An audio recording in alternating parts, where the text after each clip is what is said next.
Hello, you're watching the Daily Roundup by People's Dispatch, where we bring you some of the top stories from around the world. Let's take a look at the headlines. Tribal clashes in Sudan result in death of 60, dozens of injuries.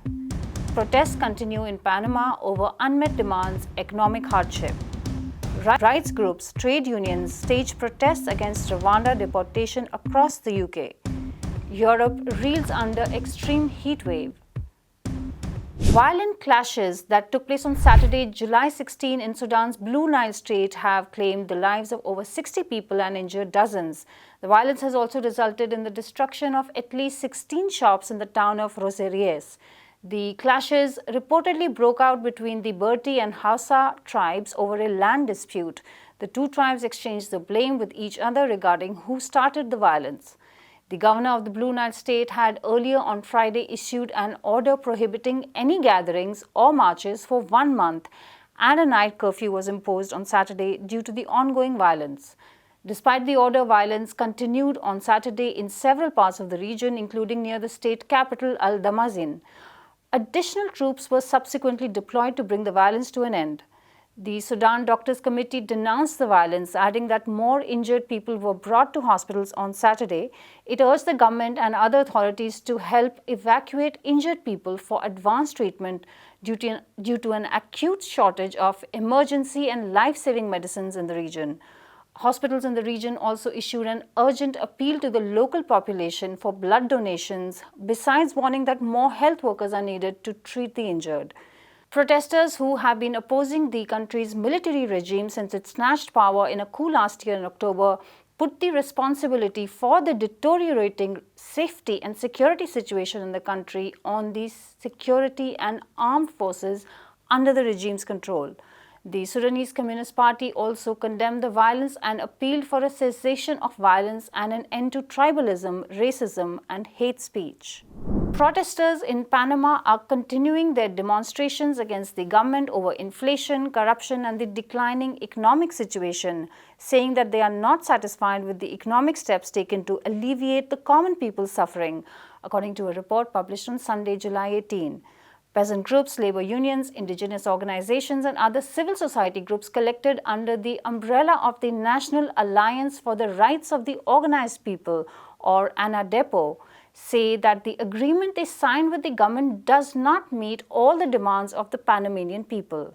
They have called for an intensification of the protests and blockades of highways and main roads across the country. The ongoing protests, which have been taking place for several weeks, have completely paralyzed the country and led to supply disruptions and shortages of various essential commodities all over the country. This has forced the government to come to the dialogue table and concede to a number of the demands made by these groups. The government and ANADEPO on Sunday signed an agreement which stipulated lowering the price of gasoline to $3.32 per gallon, or 3.78 liters, from the government's earlier offer of $3.95 per gallon. The agreement says this price will be subject to changes in the price of oil in the international oil market or unforeseen international developments that could affect its cost. The agreement also includes a clause to establish a high cost of medications technical table to review the list of important medicines facing acute shortages, as well as ensure the quality standards of the medicines procured by the government. The protesters, on their part, had agreed to end all blockades on highways and other vital roads to allow for the delivery and supply of goods. However, the decision to continue the protests is based on the fact that the protesters demand that the government also reduce the prices of at least 40 other essential items, which are part of the basic basket, as well as medicines, has so far gone unheeded. Furthermore, they are calling on the government to establish a single dialogue table for all demands instead of having several different negotiations for different demands. Moving on to our third story, protesters and activists staged rallies and demonstrations in a number of major cities in the UK on Saturday, July 16, opposing the government's plan to deport some migrants back to Rwanda. Protests were reported from Cambridge, Cardiff, Coventry, Leeds, Manchester, Oxford, and Sheffield, according to the refugee charity Care for Calais. Photos and videos posted on social media showed people protesting outside immigration removal centers and detention facilities in multiple cities. Claire Mosley, director of Care for Calais, said the deportations are not what the people of the UK want and termed the plan cruel and brutal. She welcomed the wide participation in the protests, adding that refugees and asylum seekers fleeing war, civil conflict, persecution, extreme poverty, and other such problems are welcome to the UK.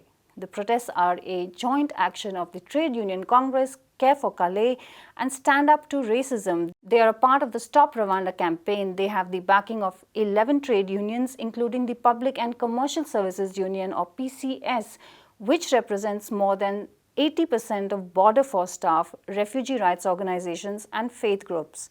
The controversial policy, described as inhuman by human rights groups, was introduced in April by current Home Secretary Priti Patel. It was meant to deport people from Rwanda and other countries in the UK for asylum back to their countries whom the government has said had entered the UK illegally.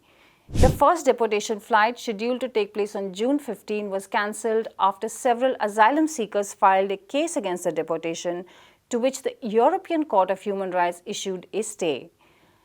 A judicial review of the plan, which was supposed to take place on July 19, has been adjourned until September. And finally, in yet another reminder of the devastating effects of global warming and climate change, Europe is experiencing an excruciating heat wave by its standards, with temperatures crossing 40 degrees Celsius in the southern part of the continent. Western Europe is also poised for temperatures to rise beyond the 40-degree mark this week. Governments are holding emergency meetings to decide how to handle the extreme weather, while local and state authorities in several countries, such as Portugal, France, Spain, and others, reported having to fight off forest fires. French authorities have reportedly evacuated around 16,200 people from the southwest due to threat from two massive fires that started in the pine forests and continued for 6 days. The fires and ensuing black smoke reportedly spread to two beaches on the Atlantic Ocean coast, completely destroying trees across the entire beach.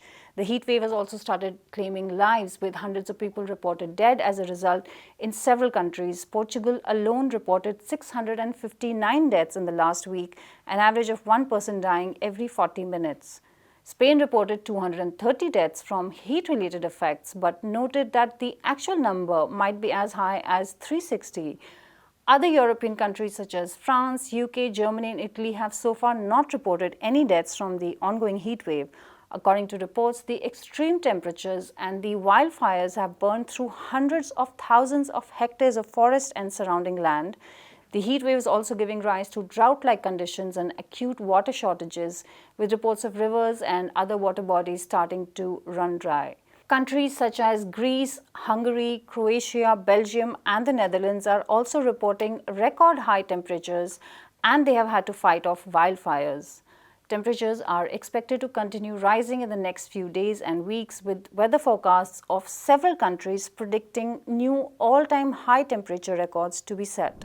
And that's all for today's episode. For more such stories, visit our website peoplesdispatch.org and follow us on Facebook, Twitter, and Instagram.